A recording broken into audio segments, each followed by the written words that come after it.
My name is Teacher Lisa. I currently work for VIP Kid. I've worked for VIP Kid for 2.5 years.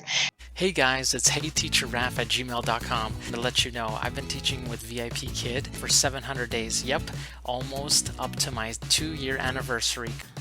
I work for VIP Kid and I have worked for 8 or 9 months. 9 months. It feels a lot longer than that, but it's just been 9 months. I am a veteran brick and mortar teacher turned online ESL teacher. Hello guys, my name is Brooke Nallin and I live in Leavenworth, Kansas, and I'm a homeschool mom and an online teacher. I teach for VIP Kid. I've been teaching for almost 3 years for VIP Kid Online, and this year in January I also added a second company, GoGo Kid, very similar platform. And then this spring I've added OutSchool, which is another company you can teach online for that doesn't require a bachelor's degree, and it's teaching children that speak English. So that was nice and new and refreshing. My name is Teacher Diana. I work as an online ESL teacher through the company VIP Kid. I've been with VIP Kid for 2 years. Working with VIP Kid has allowed me to stay home with my 6-year-old and my twin 4-year-old girls. So yes, I am a busy mom, but it has allowed me to be a mom and be a teacher at the same time. I have taught 5,200 major courses and trials combined and 6,372 total classes. What does that mean? It includes supplementary courses. I have had a total of 2,172 students, so I've been very fortunate. I have many regulars that come by, some of them every week, some of them every day, some of them once a month, some of them once a quarter. So you never can tell. Well, besides the fact that I could make more money than my boss could ever afford to pay me, was the fact that I landed right here. All of these fantastical, wonderful people, this community that's so supporting, all of these great people that you will see here in this video along with me. Fantastic group of support that you will never find anywhere else. Teaching ESL online has changed my life. First of all, I didn't even know that I could work from home as a teacher. Second, it's let me fulfill my dream of being at home with my son and still being able to have a job and earn money. And third, I've been able to teach my son how to learn to speak English using strategies that I've actually learned through my job. It has allowed me to do the things I love. I love to travel. My husband and I both do. We have 5 kids, and we always said we would not be that couple that had kids and stopped traveling, but we became that couple that had kids and stopped traveling because it's expensive. So the money I make is our money to travel and have adventures with our kids.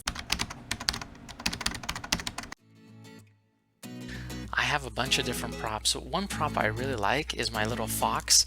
Why do I like the fox? Because its tail squeaks. So if I have students who are misbehaving or are distracted or unfocused or kind of fall off the radar, I just squeak, and I try to get them right back in. Some of my favorite props are, or the most practical prop, is this whiteboard. You can draw anything on it. It's great. I use it in every single lesson. Some other favorite props are this apple. Do you like apples? And banana. Do you like banana? And do you like sharks? This is my favorite. They aren't expecting to be asked if they like sharks usually. Also, it's fun to have Dino pop in, especially for students that are nervous about speaking for the first time. They can just talk to Dino. Hello, what's your name? When teaching, I absolutely love to use props. One of my favorite props that I love to use is the whiteboard. I use one whiteboard for vocabulary words, for sentences, for verb conjunctions, all of those grammar skills that I want to teach my kids. I use that.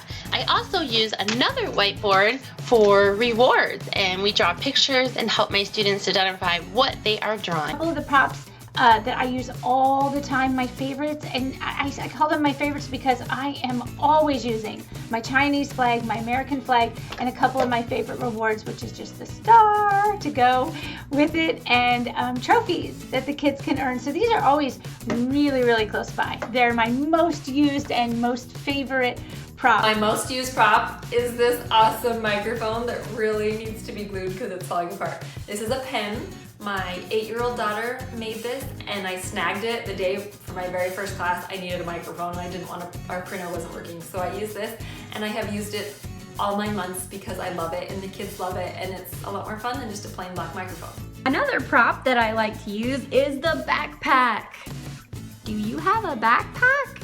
Yes, it's very heavy. I have many books. Well, I'm sure my backpack isn't as heavy as theirs, but whatever. It's a prop, right? What surprised me the most about teaching online, besides the fact that I wasn't real techie and so I wasn't sure online was going to be for me, but what surprised me the most is I'd been a teacher for many, many years. I've homeschooled, I've taught in the public schools, and so the need for a different skill set is what surprised me the most. It's valuable to have your teaching skills, but online, you've really got to have some different ways of engaging than you do in the classroom. So that was not only surprising, but actually fun and exciting to learn different ways to engage online. But I do remember being surprised by how many different strategies there were out there that helped with that. So that was really helpful for teaching online. What has probably surprised me the most about teaching ESL online is that you actually can make money. It's legitimate. It's not a scam. There's money that goes to the bank. When I started teaching with VIP Kid, I was surprised how I could wake up in a short amount of time, come downstairs, make coffee, and then go to my office in the basement within a matter of 15 minutes. I was able to do this, put on a shirt, and wear pajama pants. And yes, I am wearing pajama pants right now. So it just really surprised me how conducive this job is for having a young family and being able to work while my kids are sleeping, and just to be able to do something that I love and be a mom at the same time. And another thing that really surprised me was how much I grew to love my Chinese families and to really, really love learning about their culture. Admittedly, I entered into it kind of with that job mentality. I'll do this while my kids are sleeping, and a way to bring in some income from home, and not realizing just how much I would end up loving these kids.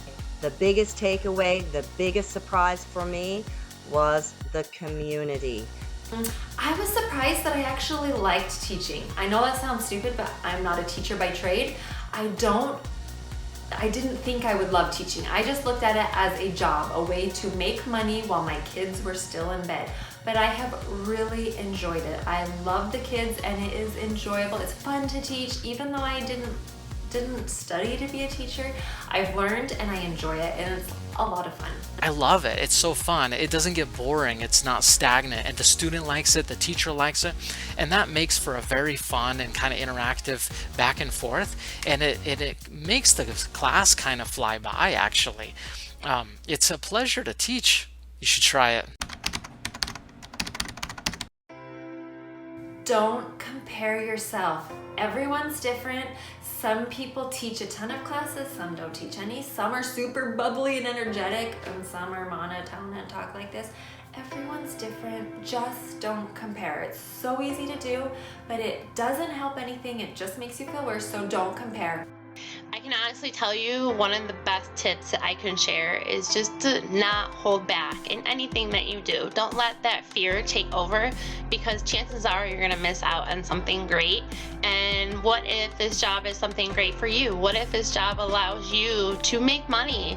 Even if it's just a part-time job, allows you to make money and to be able to stay home with your kids. So definitely don't miss out on something awesome. If I had one tip, a tip for people thinking about teaching online, my tip would be get a hiring coach. Get a referring teacher who is helping people get hired to help you get through the process. It will make it so much faster and easier and less confusing for you. And my tip for already established teachers that have been hired, my best tip for you is to just keep two components in your classroom that will go just a long way, and they almost cover all wrongs, all mistakes, is positivity and confidence. Positivity and confidence go a long way teaching online. So I would encourage you to just develop those skills and to really hone in on that,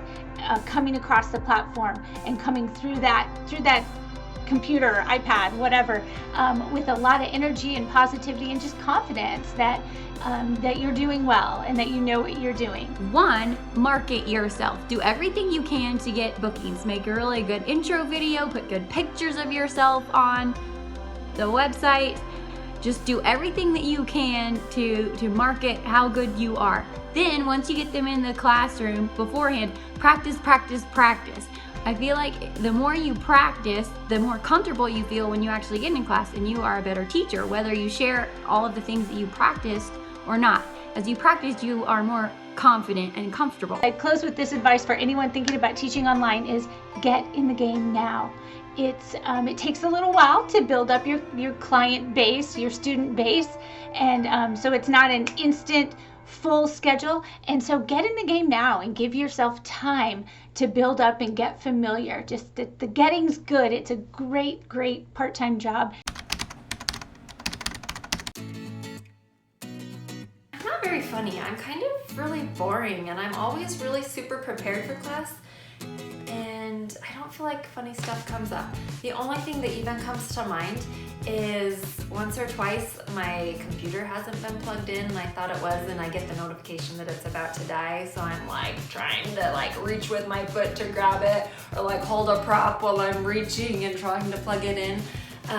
Yeah, but that's not really fun. It's just kind of awkward and you look like an idiot, but that's okay. Some funny experiences that happened to me as an online ESL teacher were, actually this week I'm visiting my parents, and so I have a temporary classroom set up, and my mat fell twice in the middle of class.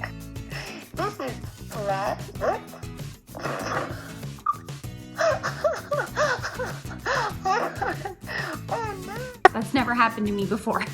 It was a little awkward, but it worked out. Second, I had a student that had a runny nose, and his dad came up to him and actually, it wasn't a runny nose, it was a bloody nose. Yeah, because it was red. And his dad stuck a tissue in his nose, and I thought, oh, he probably feels really bad. So I put a tissue in my nose too, and he started laughing. I don't think he understood that I was trying to help him feel better by putting a tissue in my nose too. I think he just thought I was being funny. I don't know. Anyway, it ended up probably looking kind of comical. The next experience was actually one that a student shared with me. Apparently one of her classroom teachers brought her cat to school, and the cat was walking around on top of the desks and jumped onto this student, my student too. And the way that she expressed it in English was just funny, because she said, I think the cat thought I was a tree. Anyway, it was really cute.